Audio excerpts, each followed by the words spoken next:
Hey everybody, welcome to UGASports Live. My name is Radi Nabulsi. I'm joined by Dayne Young and former Georgia Bulldogs head coach Jim Donnan, the Hall of Famer, the number one attraction on a Wednesday night at 7 o'clock. We appreciate all of you who moved your schedule to join us tonight. We would have done it out at our normal Tuesday at noon, but with Kirby Smart meeting with the media, couldn't do it. We had to hear what he had to say. He had a lot of information. If you haven't watched the Kirby Smart press conference from yesterday and you're on YouTube or our Facebook channel, you need to go watch it. If you're on our TikTok channel, there's a couple clips over there you need to see, but there was a lot of information in there. We didn't go through the whole roster, but we asked him about a lot of different players. And Coach, I want to get your thoughts on this. A few weeks ago, we had seen Roderick Robinson in a boot.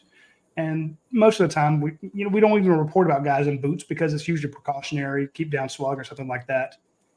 Last week, Kirby Smart said he had a toe injury. We asked again this week. He says he has turf toe, and he doesn't know when he'll get him back. I made the point that Kirby's usually very optimistic on injuries, saying he hopes to get a guy back this weekend or this afternoon.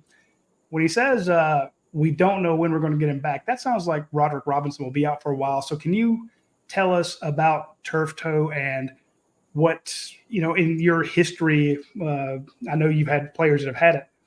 How bad can it be? Is something you try to tough out? Is something you do surgery for? Talk to us a little bit about turf toe so we can get an idea of where, yes, Georgia's everybody had in their mind this is their number 2 running back, but he's not going to play this coming Saturday. Has that already been said that he's not? Well, when Kirby said he's not going to get him back for a while, I'm pretty sure that's indicative that he won't play.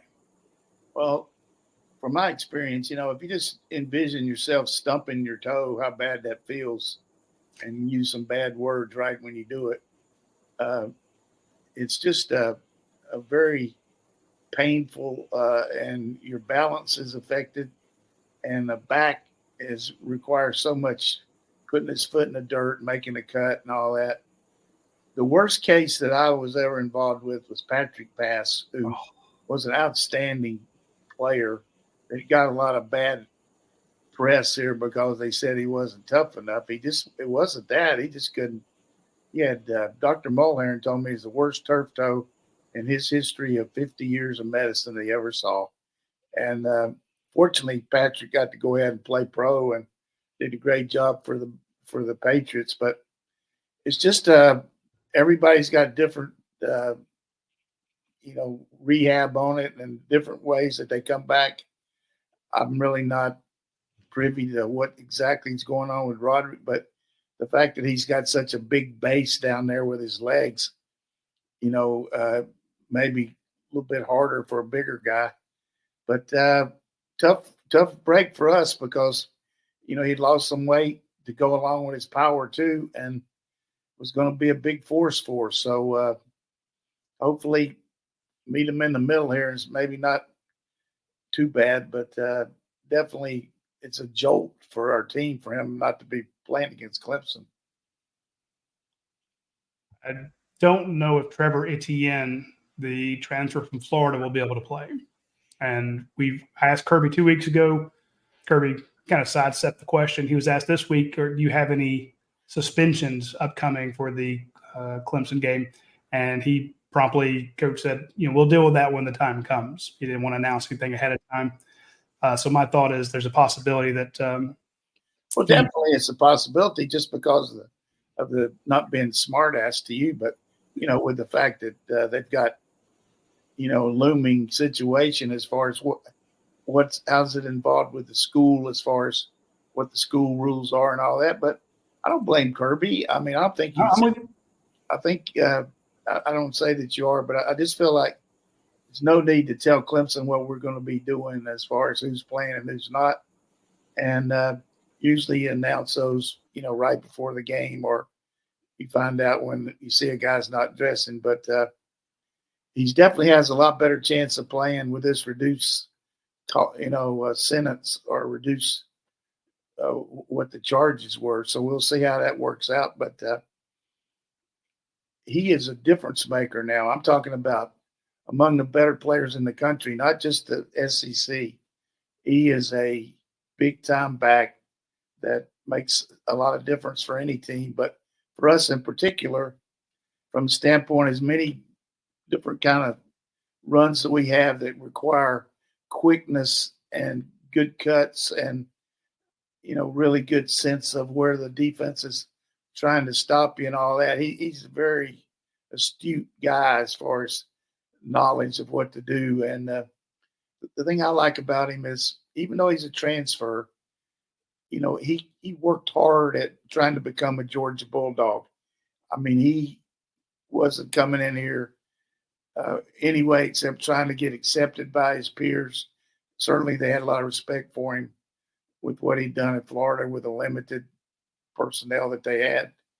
But he has, Kirby's mentioned it several times about he's been the leader, and he really works in his craft. And maybe he's just a little smaller size guy than I thought he was as far as height, but Barry Sanders type height looking, maybe not quite as stocky, but I'm not saying he's Barry Sanders, but he's in that area code. All right, if Rob is not playing, let's say ETN's not playing for the sake of this discussion, Coach, I want to run through the names at running back that we can see against Clemson and just get a rundown of what you think of these guys, starting with Branson Robinson. Well, I would say right off the bat, we might see some of Bell. We could see that just because we know what he can do. But getting back to, I just threw that out just to get it right. I was going to mention the name, so you beat me to it. But you know, I love that guy. The fact is that Branson, first of all, I look for take a lemon, make lemonade out of it. I mean, just the fact he's back is a plus. But when you have that kind of injury, and there's in the back of your mind, we saw it with Zamir White, coming back off of 2 ACLs. We saw it off of the kid that transferred to Georgia Tech, the receiver. It's just a different deal coming back when you're getting hit like a back does. So I can't really say how much he's been hit or what he hadn't, but he's a powerful guy, can pick up blitzes and can catch the ball. It would be good if he's 80% of what he was. I hope he can be. Cash Jones. Cash is a guy that makes the register open. I'm just telling you right now, that guy is he's really, really a person that every team needs a guy like that. I mean, he's going to play his optimum, and he wants to be on the team, and he'll bust his ass to do anything he can to help us win. And if he played 50 snaps against Clemson, it wouldn't worry me. I feel like he's capable of doing that. And then we get to the freshman, Nate Frazier. If he plays 50 snaps against Clemson, I'd say we win. No, I mean, this guy's special, and he can electric, can put his foot on the gas, can move out of the backfield. James Cook type, maybe a little more physical looking than James, but same kind of quickness, same ability to JoJo out of the backfield, shift out of the backfield, line up as a receiver, can run the inside, outside zone, even though he's a smaller back. He might be counted on to do a lot. First game Amos Lawrence played for me at North Carolina, he got 212 yards. And people were talking about, well, he doesn't have any experience. I said, well, he's been out there running away from Lawrence Taylor all fall camp. So that's the same way with Nate Frazier. He's been running. These boys chase his ass around here. So I feel good about Nate. Dwight Phillips Jr. Dwight Phillips. I didn't realize how fast he was until actually saw him a couple times live over there. He has got that extra gear that very few people have. I mean, Switzer used to call it, fast as a hiccup. And I'm telling you what, he's got the hiccups now. This guy can juice it. And certainly he's got to learn all the nuances and all that. But But the other guy that just makes my mouth water is Chauncey Bowens. I mean, Dale was telling me about Chauncey when he got him to flip. And I said, tell me about him. He said, Coach, you're going to like him. And because we talk a lot about the virtues of a back and all that. And I watched him in the spring. He jumped right in there. He was very quick to learn what to do. And I don't know how much he's been used this fall, but this guy can make the pile move. I mean, he can take one and make it 3. He can take 3 and make it 5. And he, a lot like Zamir White, reminds me of Zamir. And then the other piece of this that I think we need to note is Georgia had done a lot of the sweeps with Bowers and McConkey in previous years. Who's most likely to take on some of that? Is it someone like an Arian Smith, who we've seen some of that too? Yeah, I'd say Arian Smith's 1. Lovett's probably 1A. And then you might see some with Bell. But most of Bell's stuff carrying the ball would be on bubble screens or, just line him up in the backfield and letting him run a counter or something like that, a couple special plays. But we got enough people to be efficient back there, but we don't need to feel sorry for Clemson and not let a couple of those guys. I mean, I can't say what Kirby's going to do. I respect whatever he decides to do, and he's got to do what is fair to the other players. That's what he's going to look at. You can't treat one guy one way and another guy another as far as discipline. So I know Etienne paid a lot of price as far as on the field discipline and off the field discipline and things he did in the community. So I know he's paid his dues. So we'll just have to see. Roddy, the whole thing reminds me of the backfield where Georgia had Todd Gurley, Keith Marshall, Nick Chubb, Sonny Michel, and yet in that season they had to start Brendan Douglas at Missouri, and he was really good. Like, all of those things were true, but you just need such a deep room there. I still remember Brendan Douglas getting spun around like a top going in the end zone or going for a first down. Yeah, you need them all. That's people sometimes say, hey, why do you guys talk about the backups? I'm like, because the backups are the starters in 15 minutes or 5 seconds. It just happens. You got to be deep, and each guy has his own kind of style. Coach and I were talking about this the other day. Sometimes that guy has a hot hand, and you just keep feeding him, and you can't guarantee this is going to happen each time. I mean, there are times where even with Nick Chubb and Sonny Michel, sometimes I'm like, just keep feeding Nick or just keep feeding Sonny because he's just taking it to the house. It's a plethora of possibilities. But then when you start, guys getting banged up, Brandon Robinson's returning from an injury. We don't know, as Coach said, how good's he going to be? 3 true freshmen. Kind of crazy. Dylan Bell's been working extensively at wide receiver. But what about Anthony Evans? Anthony be another guy we could run the what we call rocket. People call it jet sweep and things like that. We call it 48, 49 rocket because I want them to bust their ass in the end zone. But I think Evans will be dynamic. I don't like to say think. I know he's going to be dynamic. This guy has got the kind of feet that most people dream of. I mean, he definitely big time returner and has really blossomed under Coach Coley's tutelage, and he's going to be a really big time player for us. There's also a walk on Dwight Phillips, who apparently played at Pebblebrook. It's really good. So I thought we already said him. We discussed him. Come on, Roddy, listen to the show. I'm sorry, I was asked about him on our other channel, so I want to be sure. No, seriously, I was talking about how fast he was and about how quick he could. I don't know if he's a walk-on. No, I'm sorry, not that one.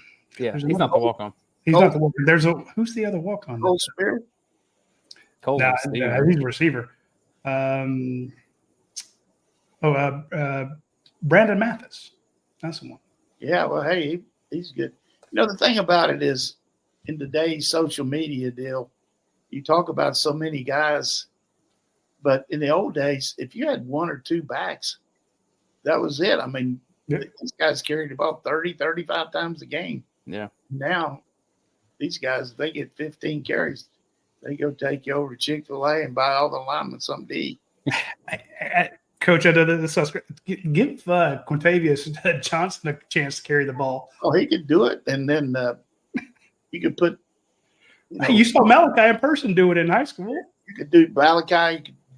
You could do just put a lot of Kobe White.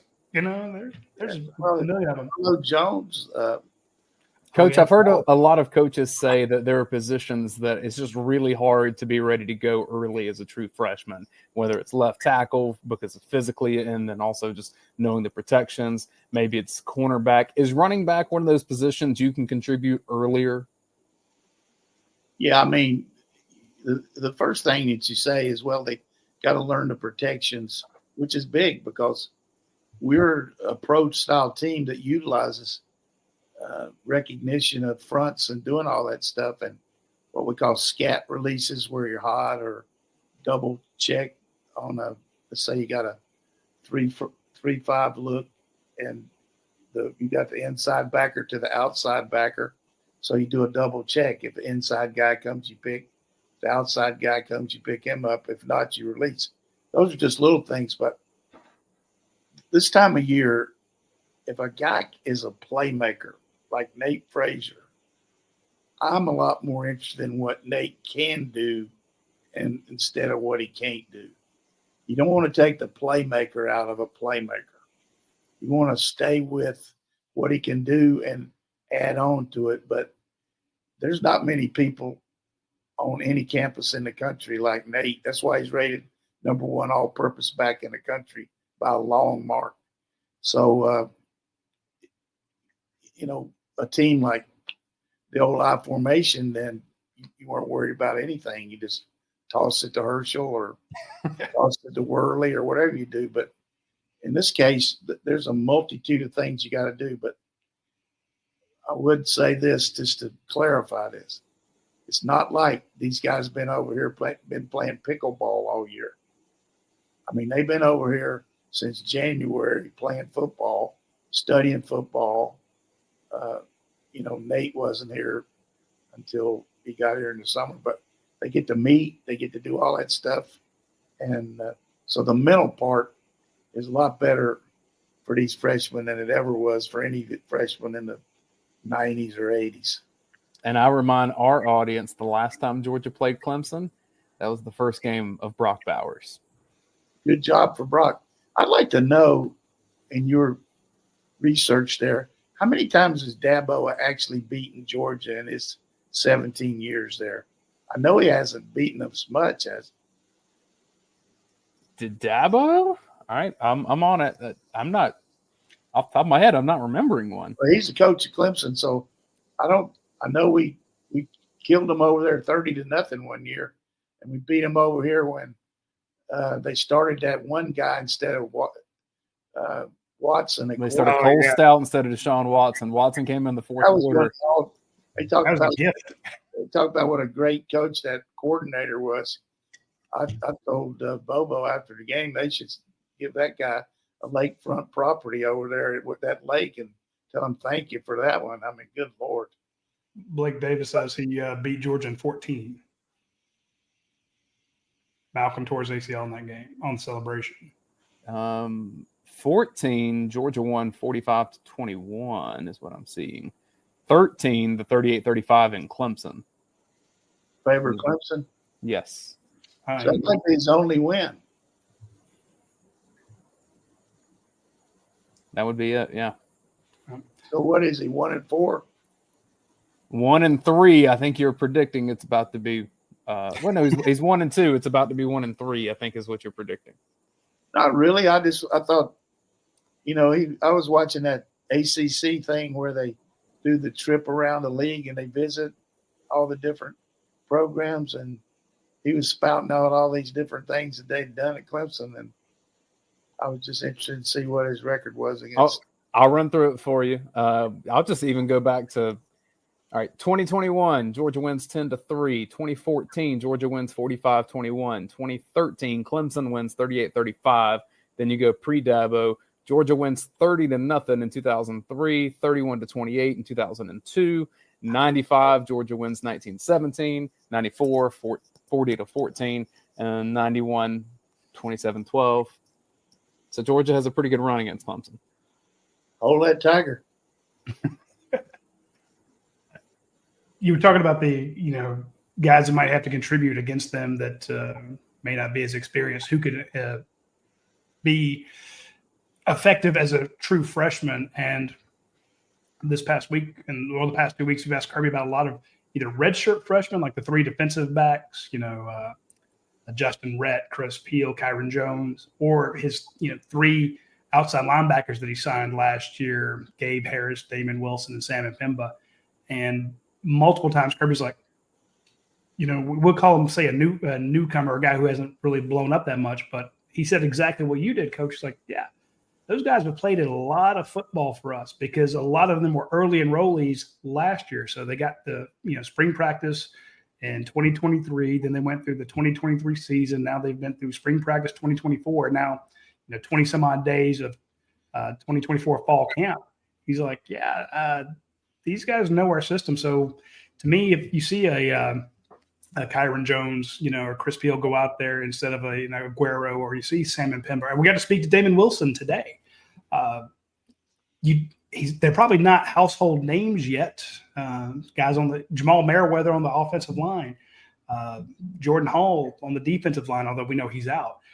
There are a lot of guys who, although this team's very young and those guys haven't played in a lot of games, they've been going, like you said, they've been running away from Lawrence Taylor all year, for a year. So here's the thing about it, and everybody, understands Kirby's, and that listens to our show or watches it knows that Kirby's really very organized and very detailed. But there is no way in the history of Kirby Smart's coaching that he's going to ever put a guy on the field that doesn't know or have a chance to know what he's doing. Yeah. You earn that right here. You don't get any boy, we'll let you play a little bit. That doesn't happen here. The only way you get on the field is work your ass off and do what you're supposed to in practice. And our practices are set up, to me, rep-wise, where every practice except maybe Thursdays and maybe sometime Monday when they cut back a little bit. So 2 or 3 days a week, we get at least 2.5 games worth of reps out there because of going 2 teams at once. And games are easy, and from the standpoint of they're hard because you're playing the pressure of it, but they've repped an inordinate amount of different ways to get ready. Well, speaking of things that are easy and ready, let's talk about our friends at Athens Ford real quick. I want to mention the fact that they have some really good specials going on. This is the good time to get out to Athens Ford. It's always a good time to get out there, but especially August.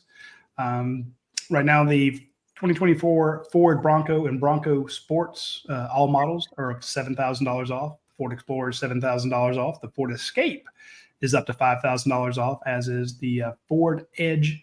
Again, that is a neat size car. If you've not been in a Ford Edge, check it out. You can get up to $7,000 off or 1.9% APR financing for 60 months for qualified buyers. So check out Athens Ford. You will be very happy that you did so. They take great care of you. Get the lifetime powertrain warranty when you go out there. You can't get that just anywhere. It's not, if you go to a Ford dealership in Conyers or Carrollton or Tennessee, and say, hey, I want that lifetime powertrain warranty, they're going to turn their head sideways and think you wonder who the hell you are. And we're on Wednesday, which means we missed the double points Tuesday at our friends at Your Pie. But I had a gentleman that we met with, a potential sponsor, and he said, look, I don't eat a whole lot of pizza, but you make me want to try your pie because the way you talk about it. I'm like, yes, because I believe in it. I believe in the concept. I want a custom pie. I don't want to go in and get somebody else's pizza. I don't want the the mass-produced stuff, from some of the more well-known delivery places. I want to go in and see somebody stretch out the dough, put the right amount of sauce on it to my tastes, the right amount of cheese, the right amount of toppings, the way I want it. And that's what happens when you go to Your Pie. You get the pizza exactly the way you want it. It's cooked. It comes out with that super thin crust. It's crunchy. I'm sure if you had if you do the one bite challenge, you'd be thrilled to death and score off the charts because it's exactly the way you want it. So check out all the 70-plus Your Pie locations. Go ahead and use the app. Order it on the app. Get the free drinks, free Cokes. I just got a note from them the other day. Said, hey, happy half birthday. So I was exactly 6 months away from my birthday, and so I got a free gelato out of it. Doesn't hurt to sign up with our friends at Your Pie. We'll have some Your Pie for halftime of our watch-along show. About half the time. That's what our meal is for that. So that's fantastic. Coach, we do have football this weekend. I did want to quickly make mention of the broadcasters. While we're doing the watch-along show, Georgia Clemson will have Sean McDonough, Greg McElroy, and Molly McGrath on the call. And frankly, that's my favorite ESPN team among them. So I think that. Yeah, I got a text from Sean, and he was very happy. He was worried that maybe they might put Texas A&M and Notre Dame at 12, and then put us at for the big one. But you got to realize, and all of us do, that we talk about it, but just for the fans, this is a big deal for ESPN and ABC to get the SEC package. I mean, they paid a lot of money for it. So they've been kind of behind the scenes a little bit at that 12 o'clock venue, because when Fox picked up the Big 10 and the Big 12 and started having that what they call big noon kickoff or whatever, but they made sure to have their best game at 12 o'clock every week, because they knew they couldn't compete with 3:30 game because of CBS having the SEC and ABC having a 7 o'clock game. That's just back and forth, but it's all about ratings. So ESPN right now, they're going to stick a lot of games at 12 o'clock just to prove to everybody that they got those SEC games. And they had some SEC games before, but I think we're going to see a lot of that, and maybe some doubleheader 3:30, 7 o'clock games. But Sean is just a consummate guy. They're in a course of about 2 weeks. He did the Masters, the Part 3 thing for ESPN. Then he did the Stanley Cup, and then he was doing the Boston Red Sox game. So, I mean, this guy's one of the most talented people I've ever been around as far as the way he works at it and studies and everything. And think of how different those are, going from golf to hockey to baseball, now to college football.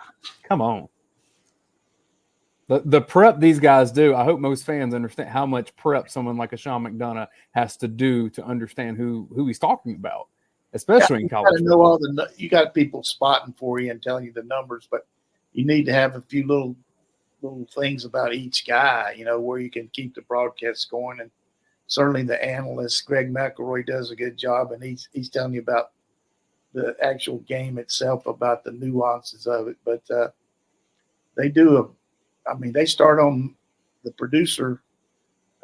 When I did the games, we would have a Monday meeting and get an idea about what everybody thought about the game itself and what were going to be the issues in the game, which players we were going to try to feature, and then they build up all these packages on them so they can have them and show them during the game. And then during the course of the week, you meet with the coaches and talk to the coordinators, and they do a really good job of they just don't come in here and cut on the mics. They do a really good job with it.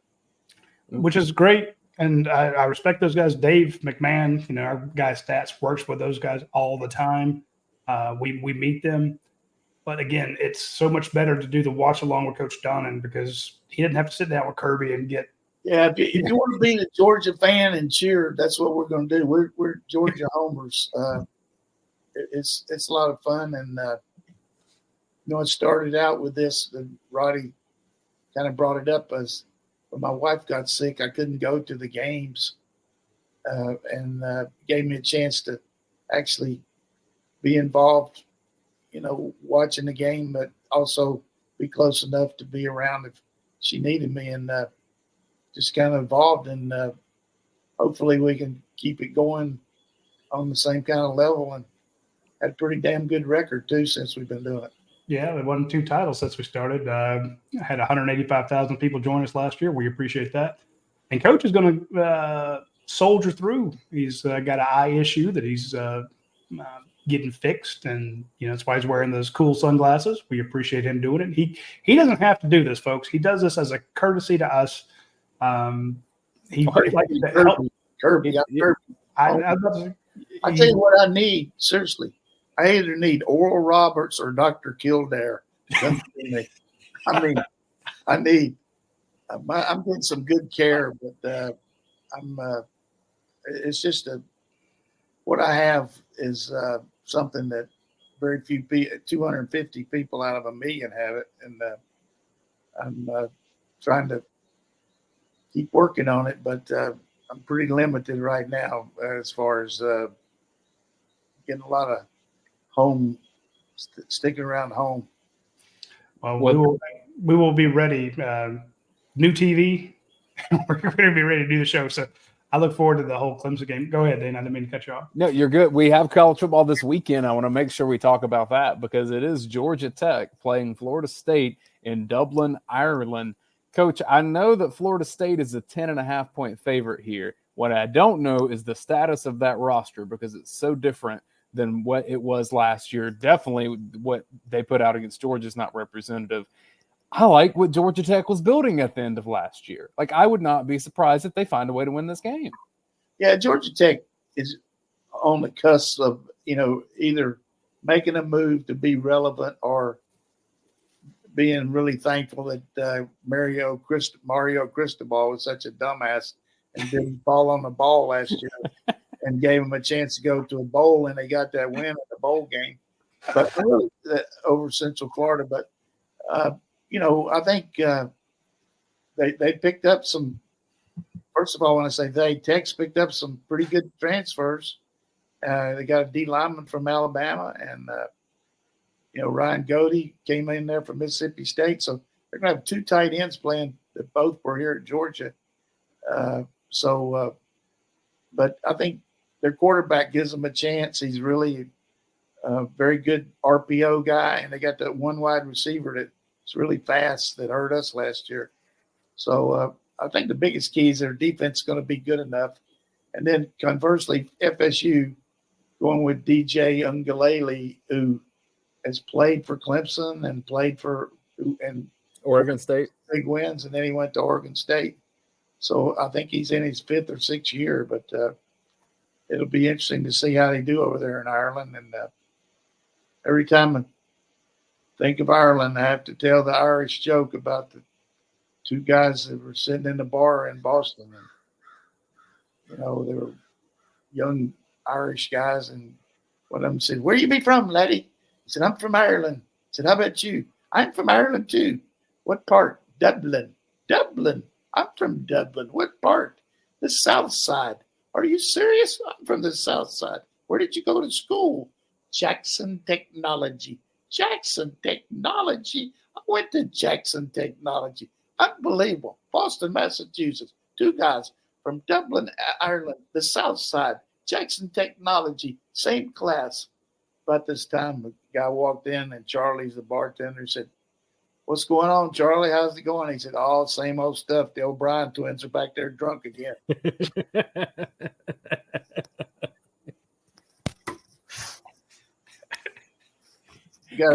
Coach, did I tell you I'm going to Ireland next year?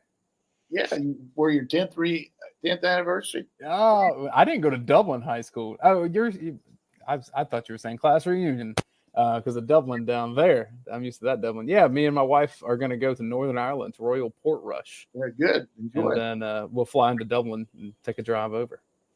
Nice. Way to be thinking ahead. Yeah. I like Ducati says we need to get the Georgia-Florida game in Berlin. In Berlin? Yeah. I think it's a good idea. Then just don't tell Florida about when the plane leaves and just leave them there. You say Berlin in Florida, I think Brock Berlin. Yeah, well. Other games, Coach, that I'm just curious your take on, because I don't think we're going to have much time to talk about these next week. But Missouri will end up being the first SEC game, though it's on the Thursday night. They play Murray State. But Oklahoma, Friday night, I know you'll be locked in. Friday, August 30th, Temple in Oklahoma, first game as an SEC team.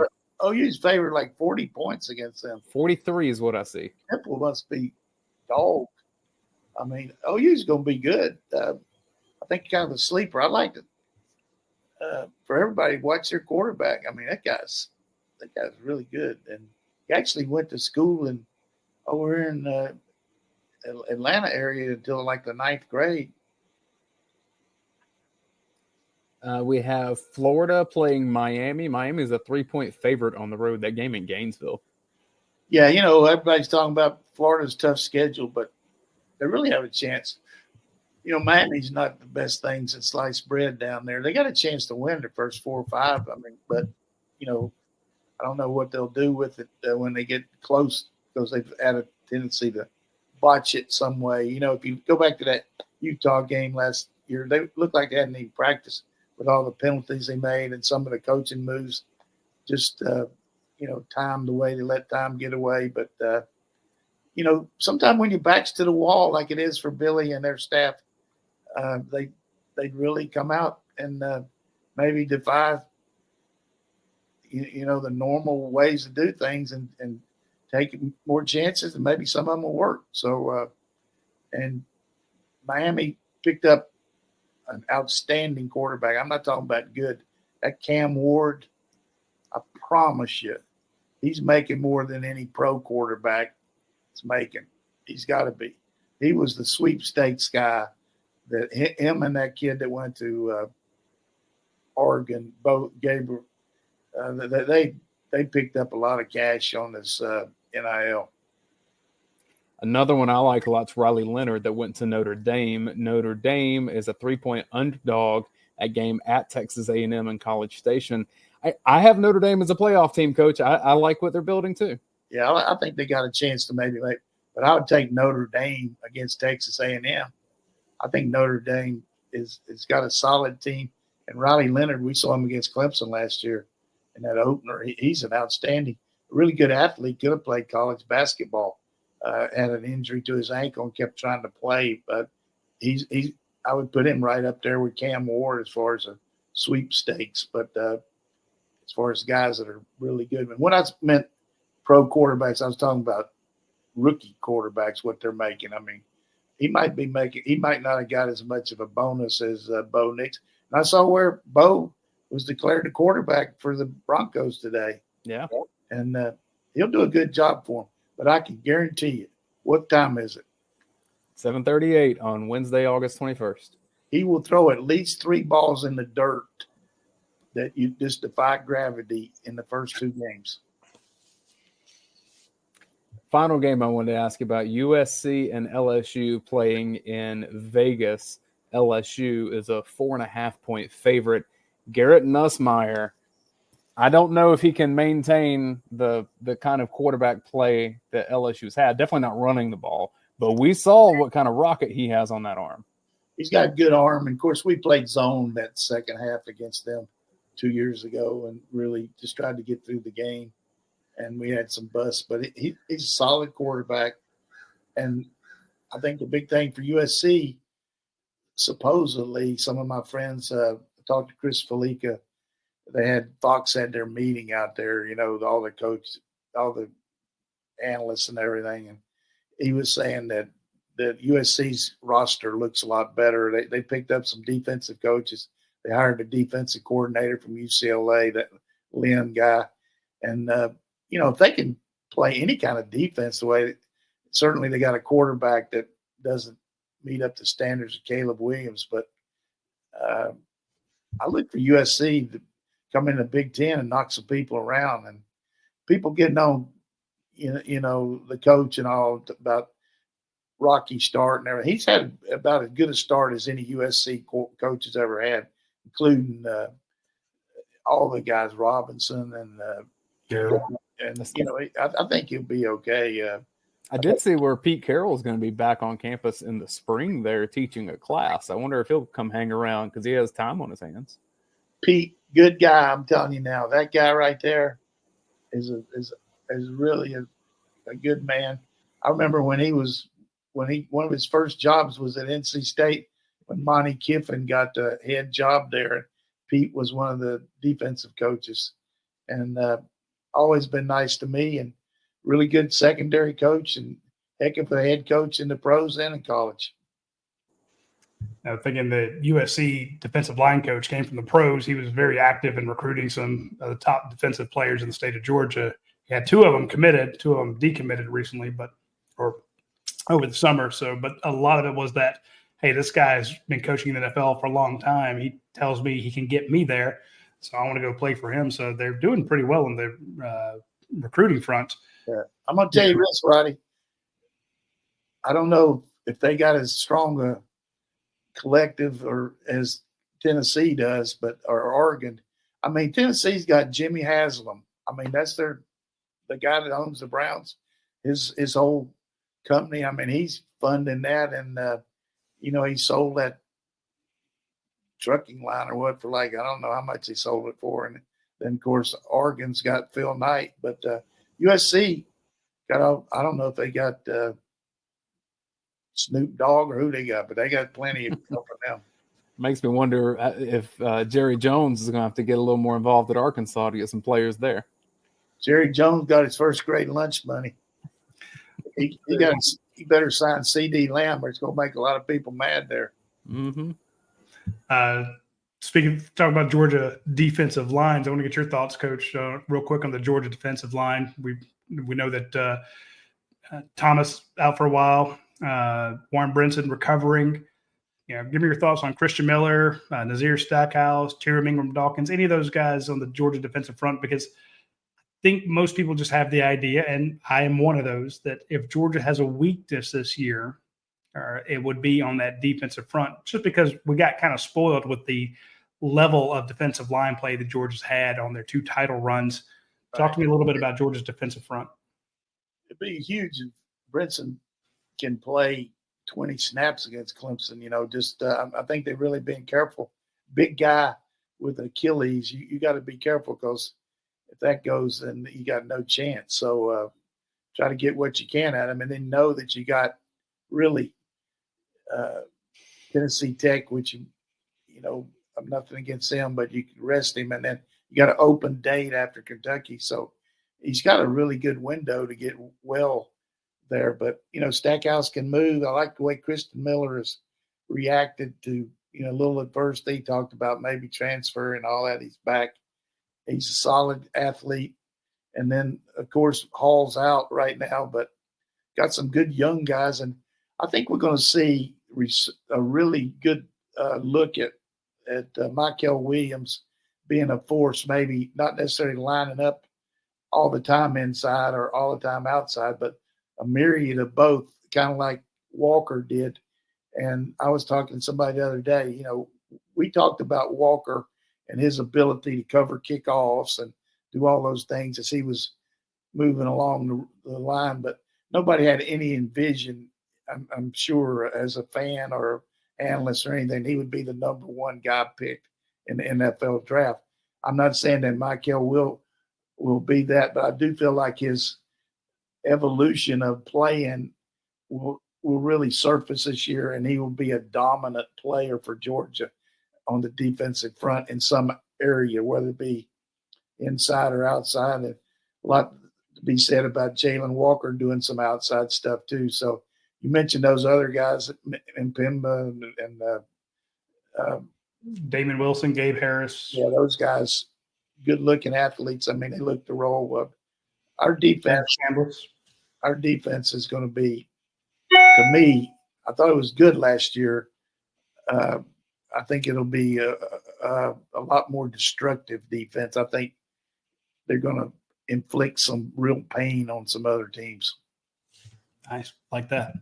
All right, speaking of pain, if you want to avoid a painful situation where you try to get a bunch of people to go out to dinner with you and I don't want to do sushi. I don't want to do pizza. I don't want to do Chinese. I don't want to do Mexican. take them to a place where everybody can get something that they like. And the best place to do that, if you're in Athens, you're on the west side of town, go into Academia Brewing Company. Now, they're closed on Mondays. I wanted to have a meeting over there on Monday. Didn't get the chance to because they were closed. But if everybody wants something different, if somebody wants a flatbread, somebody wants grilled salmon, somebody else wants a great hot dog or a triple lettuce sandwich, pulled pork, they have it there. And all of it is fantastic. So when you get the chance, if you're in town, you're coming up for the Clemson, for the Tennessee Tech game, or if you want to watch the Clemson game out there, they'll have it on all the TVs, have a ton of them. Go back to Academia Brewing Company. You'll be glad you did. The drinks are fantastic because, of course, it's a brewery. They brew their own beer. And food, great. I had a chef out there. So just to give you an idea of how dedicated they are to making good food when their guests come in. They take good care of them. Also, if you were looking to kind of start your own business like the guys at Academia did, all the folks at Europe High, you're not sure how to start your own business. You're not sure exactly how to get involved in that. Well, it's a lot easier to do it with a franchise. Which franchise do you get?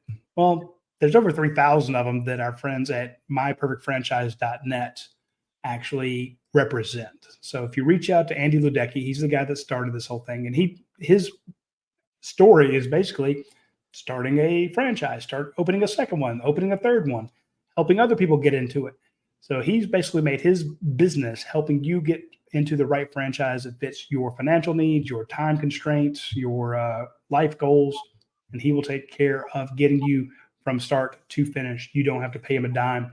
Text him, call him, fax him, email him, reach out to him, Telegram, however you want. The guy will walk you through it. He's done it for a lot of members of UGASports.com. He can do it for you too. So in the chat, this was UGA 3-peat. Wanted to make sure that we discussed the SEC tiebreaker that was announced, and that was next on the docket for me to bring up and make sure we acknowledge. So the SEC has announced the tiebreaker, the official order of how you break a tiebreaker to get to the conference championship. It starts with head-to-head competition among the teams that are tied, then the record versus all common conference opponents, then the highest place common opponent. You get down to winning percentage and scoring margin. The final would just be a random draw, but I see. God, let me just go ahead and knock on wood or eat these words because it's college football and weird things happen.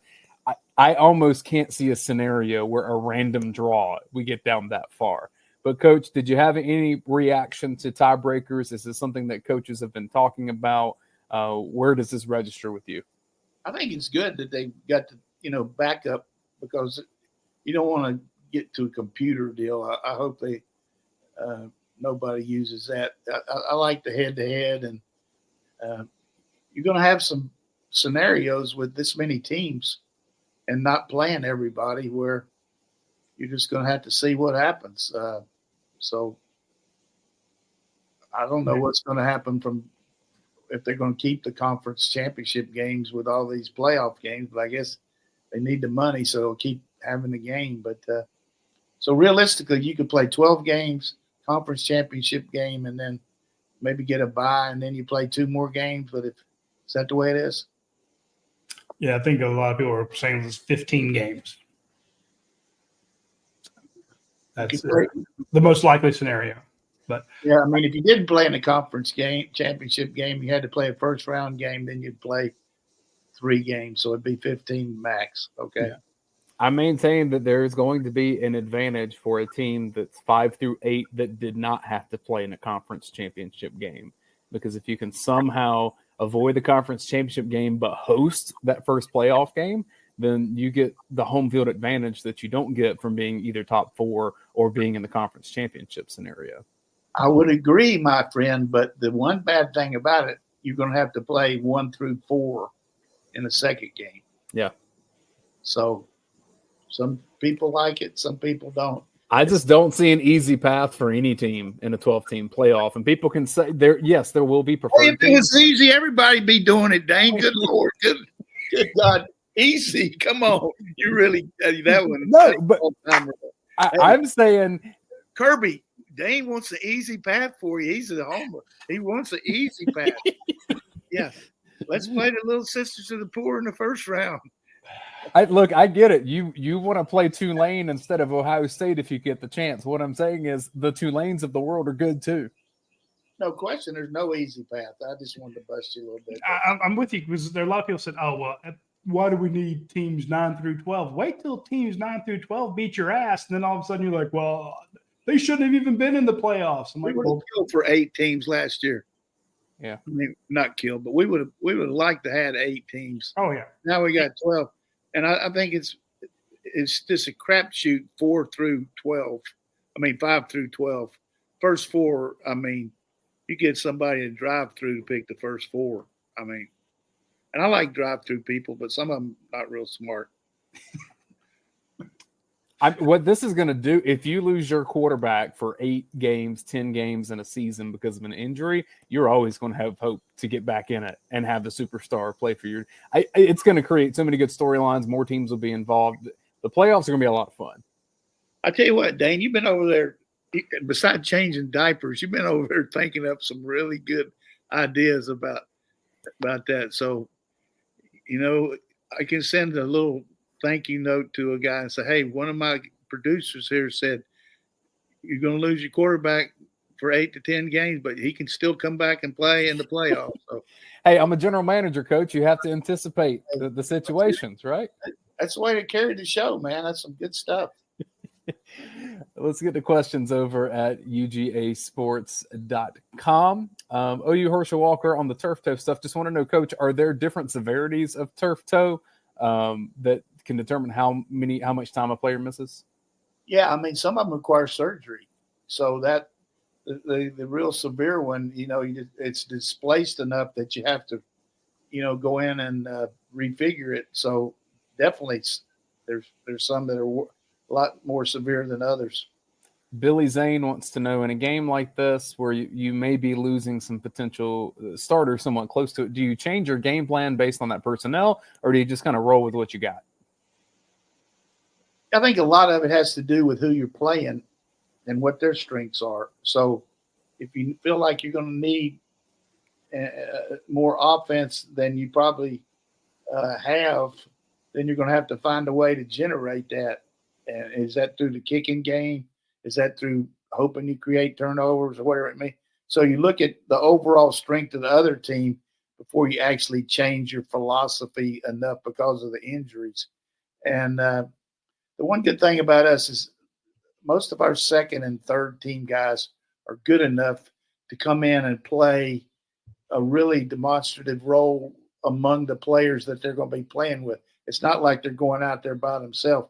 They could go out there and fit in and not take away from it as compared to a guy that just doesn't have a lot of ability and then the other team can take advantage of. You can hide a few things there once in a while if a guy – just because of the strength of the other players. But a good question, and all game plans are set based on your strengths, their weaknesses, their strengths, your weaknesses, personnel. We got guys, I'm just telling you, we got guys looking at how they tie their shoes.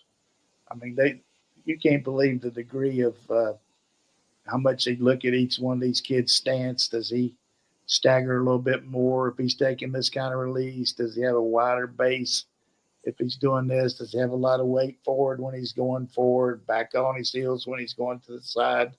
Does the quarterback look to left or right all the time, or does he look to the side he's going to throw and then look to the other side coming to the line? Those are little keys that, you know, it seems like anybody could see them, but if you can pick that out, general tendency, you see a high school kid a lot of times, he's going to throw the ball to the strong area, let's say, on the route. He'll be walking to the line looking at that. You know what I mean? So I used to talk to our quarterbacks. We spent 2 or 3 days a year teaching them how to come out of the huddle, just because you want to be able to have the ability to see the whole field without really moving your head, working on your peripheral vision, keeping your head up. Nothing really makes the other team more confident than see a quarterback walk to the line with his head down and like good God, I'm gonna have to run a play instead of walking up there. You better watch this shit, man. I'm getting ready to kick your ass. That's what I like. I want that in my quarterback. Bad language by me. I've been in by myself for 5 weeks here, except when these guys come and take me out to eat or bring me some food. So I apologize for using that kind of language on here. Sorry. The language is fine. It's after dark, so that's completely good. From Bulldog Ben, do you think Bobo and Beck are more in sync than maybe Monken and Stetson? I don't know about that. That's a very good question, and it could be answered a lot of ways. But I guarantee you, Monken was in tune with Stetson, and I feel like Beck and Bobo really got a good feel for each other, and that's imperative. And hopefully Mike got that from me and Coach Rick and the people he was under. You spend so much time with your team meeting and all, but you also spend time with the quarterback on his own, talking about what he likes, because that's what counts. And I think they got really good communication there. I think he's also really in tune with Gunnar Stockton, too. He's known him since he was in diapers. And Montgomery Van Gorder is good behind the scenes.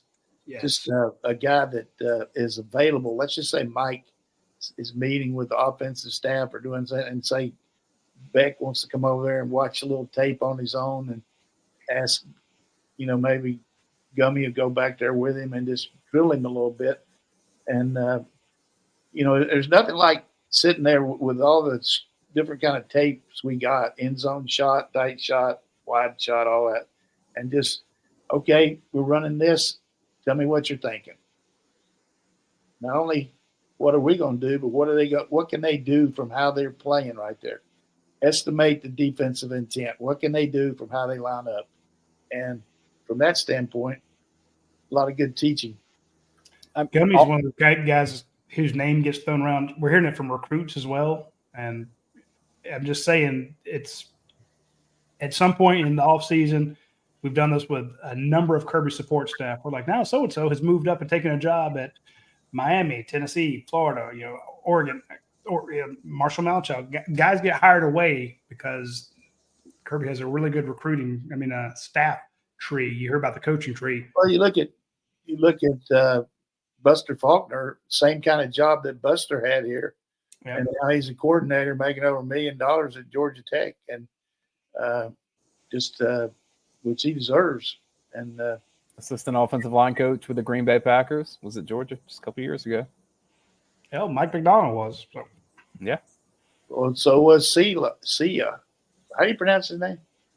The Jets coach.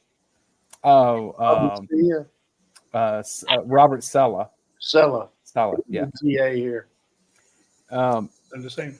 All that coach is mentioning, that's why Jaden Rashada came to Georgia when he could have started at a lot of places with the talent he has and wanted to come to Georgia and learn how to quarterback. He'll definitely get plenty of that. And the other thing you'll get going against defense is going to show him everything in the history of football every day. Coach, you mentioned earlier, it ain't like Georgia's just playing pickleball over there at the practice facility. Dusty Rings wants to know, do you play pickleball? That's a good question, and a lot of people ask me because of my tennis background. I've played a little bit, but my deal is when I can't play tennis anymore, I'm going to start playing pickleball. I love tennis so much that any chance I can get, I'm going to play it until I can't play it anymore. And right now I'm looking down the barrel of I might have played my last tennis, which is killing me. So I couldn't play pickleball right now either. I can't even walk down the steps hardly, but I don't want anybody to feel sorry for me. I just got no balance right now because of this issue. But I'm gonna come back stronger than Ajax if I can. Though I've been very fortunate, had good health, and if I don't ever play another set, I'm happy about that. But I definitely would like to play some more. This from Dog KC. Is this the most confident that you may have ever been for Georgia going into this season? I don't think I can really give you a realistic answer there because I know as little about Georgia beside what I've read than I've ever known since Kirby's been here, because I haven't been over there. So I can't really give you I certainly could go over there, but I can't see the numbers and I can't, move around enough. I don't want those kids to see me like this. So I just, I haven't been able to. And then Stitch Hatch asks me, how is East Lawrence going to do against Nazir Johnson? Well, Nazir played for Dublin, but now he's at Georgia. So East Lawrence does not have to worry about that. But I will give a shout out to East Lawrence for beating Johnson County. So Russ Tanner, take that. East Lawrence got the W. Well, you're getting on Russ a little bit, eh? I am. East Lawrence gave West Lawrence a game, and they're significantly bigger. They get all the resources in Lawrence County. Yeah. So I'm proud of East Lawrence Falcons. Got them a stadium in the last couple of years, new high school. Looking up. Go for it. That's all the questions we have, Roddy. When we do this next week, it is game week. Well, we had one from a couple other questions I want to touch on real quick. Coach, you know if Mike Bobo met with any other coaches over the summer? I think he does all the time, but that's from Athens Bound. I think what Kirby does at the end of every season is he looks around the country and who's been successful and what they're doing, and each coach does kind of a project on that team and writes it up, and sometimes it entails going to see them and meeting with them, and sometimes other schools come here and talk to us. I know we go to some pro camps and talk to people. I don't know if Mike visited with anybody, or we're pretty set in what we're going to do, but I can't really say what he did or didn't do. I've asked Kirby about this in the past, just trying to get him to name some people. In some years, we went here, here, and here. Other years, just like, yes. And we're like, do you want to mention? No. So it's tough to get him out of that. But yeah, what happens is when we have our camp, and of course, COVID, we didn't have it, particularly the northern schools who don't have the amount of kids coming to their camps from the south just because of the expense. But they'll come down here for 1 or 2 days and observe our camps. And then in between the actual camp, they'll meet with our staff.